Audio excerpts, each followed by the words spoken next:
শখকে কাজে লাগিয়ে বাজিমাত।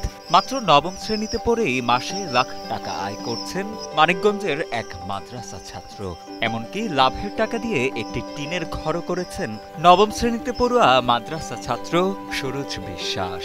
এখন সবকিছু বাদ দিয়ে তাও লাখের মতন আর কি থাকে, সবকিছু বাদ দিয়ে। মাদ্রাসায় পড়ার পাশাপাশি ১.৫ বছর আগে ইউটিউব দেখে শখের বশে ৫০০টি কোয়েল পাখি দিয়ে খামার শুরু করেছিলেন জেলার সিংগাইর উপজেলার নয়াডাঙ্গি গ্রামের সুরজ বিশ্বাস। খামার দেওয়ার ১ বছর পর থেকেই কোয়েলের ডিম বিক্রি করে তার লাভ হয় ৭০,০০০ টাকা।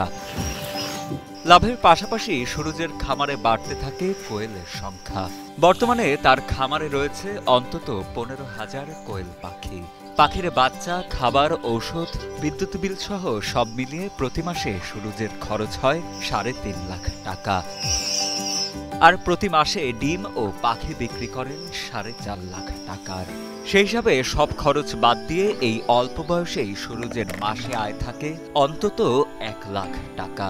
১ বছর পালার পরে তারপর মনে করেন ৭০,০০০ টাকা লাভ হয়েছে ৫০০ পাখিতে। তারপরে আবার পরবর্তীতে আর একটা ঘর দিলাম। ঘর দেওয়ার পরে ওটার ভিতরে মনে করেন ৪,০০০ পাখি উঠালাম। তারপরে মনে করেন আস্তে আস্তে ৪,০০০-এর পরে এখন দেখি ভালোই হয়। তারপরে এখন মনে করেন ১০,০০০, তারপরে এখন ১৫,০০০ পর্যন্ত আছে।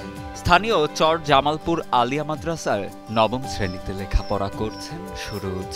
মাদ্রাসা চলাকালীন সময় তার খামার দেখাশোনা করেন মা শাহনাজ বেগম। ১৫ বছর বয়সী এই কিশোরের মাসে লাখ টাকা আয়ে গর্ব করেন তার পরিবার ও এলাকাবাসী। তার দেখাদেখি এখন অনেকেই হতে চান সুরজের মতো।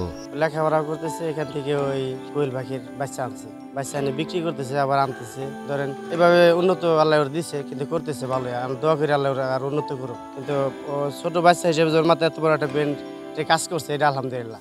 আমার ছেলে যে চর জামালপুর আলিম মাদ্রাসায় পড়ে, ও আবার কিছু কিছুই করে, আমি আবার ওর হাতে হেল্প করি। আমার কাছে অনেক খুশি আমি, আলহামদুলিল্লাহ, ভালো লাগে। আস্তে আস্তে বাড়াইছে, ছোট থেকে বড় করছে।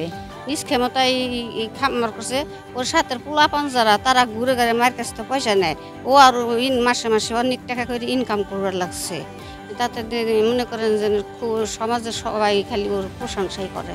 পড়াশোনার পাশাপাশি সুরজের এমন উদ্যোগ সত্যি প্রশংসনীয় ও অনুকরণীয় বলে জানান উপজেলা প্রাণী সম্পদ কর্মকর্তা ডাক্তার মোহাম্মদ রেজাউল করিম। সুরজ বিশ্বাস নামের একজন ছাত্রর এই রকমের উদ্যোগ আসলে সত্যিকার প্রশংসনীয়। পড়াশোনার পাশাপাশি সে যে উদ্যোগটা নিয়েছে এটা আসলে অনুকরণীয়। আমরা নিয়মিত ফার্ম ভিজিট করি, পাশাপাশি তাদেরকে কৃমিনাশক ওষুধ, ভ্যাকসিনের ব্যবস্থা করি এবং যখন অসুখ বিসুখ হয় তার চিকিৎসাও আমরা করে থাকি। ভবিষ্যতে নিজের খামারটিকে আরো বড় করে বেকারদের কর্মসংস্থান করতে চান সুরজ বিশ্বাস।